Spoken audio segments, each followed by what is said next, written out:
My son woke up crying. He never cries. 12 years old. Quiet. Like me. He stood by my bed, clutching his forehead, whispering, "Daddy, my head hurts." I sat up fast. It wasn't the pain in his voice. It was the red streak trailing from his nose, the dark spot on his shirt. I rushed him to the bathroom. Towels, water, pressure. But it kept coming. Then I saw it. On his pillow, blood. Not a speck, not a nosebleed, a stain. Circular, soaked, wrong. A father knows something was wrong. By 4:12 a.m. we were in the ER. By 5:10 a doctor pulled me aside. Not in a rush, not in panic, in warning. "Sir, this needs to be reported to the police." No explanation, just that look. The kind professionals wear when they don't want to say the thing they know. I didn't ask why. I already knew. I just hadn't admitted it yet. I drove to the station on autopilot. The nurse had offered to sit with my son. My wife had said she was too shaken. I said nothing. I hadn't said much in years. She liked it that way. I parked, walked in, sat down, filed the report. The officer asked me 2 questions. Was there any trauma? Anyone else in the house?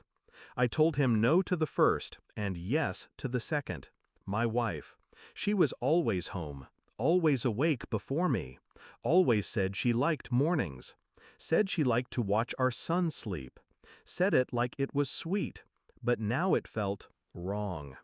I remembered the way she brushed past me last week, how she pulled her hand back like I was cold steel, how she looked when she thought I wasn't looking. There's a distance you can feel before it's measured, a kind of silence that isn't empty, just planned. I thanked the officer, walked out, didn't drive home. I sat in the car and stared at my hands. They weren't shaking, not because I wasn't angry, but because I already knew what I had to do. I started small, pediatric files, accessed through the clinic's patient portal. Too many ER visits over the last year, all brushed off, accidents, clumsiness, always when I was away. But my son wasn't clumsy. He was careful, like me. I asked him questions, gentle, casual. "You remember bumping your head? Ever fall off the bed?" He shrugged, eyes down. Didn't lie, just didn't answer. I checked the security cams in the hallway, the ones she didn't know I had set up. Nothing recent, but 3 weeks ago, 2:17 a.m., she walked into his room, stayed 23 minutes, no reason, no blanket, no glass of water, just stood beside his bed, watched, then leaned down. I paused the footage there. I stared at her face, expressionless, not angry, not loving, just blank, like a mask she hadn't taken off.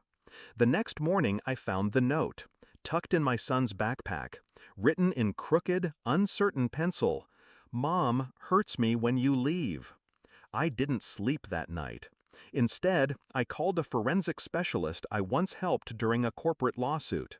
Had him examine the stains and the bruises. Silent service, discreet. By Thursday, I had everything. Pressure patterns, force direction, non-accidental trauma, signs of intentional injury. I printed it, bound it in a folder, then waited.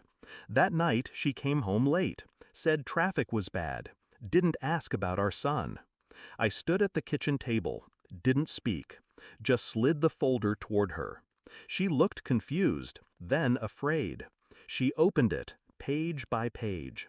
Didn't cry, didn't scream, but her hand trembled by the end.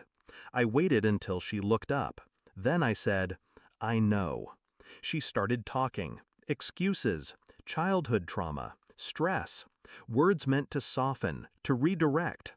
I didn't flinch, didn't blink, just stared at her like she was a stranger in my house, which she was. Finally, she whispered, "What are you going to do?" I reached into my pocket, pulled out a USB, placed it on the table. That's everything. The report, the footage, the handwriting match, already sent to the police, and your licensing board.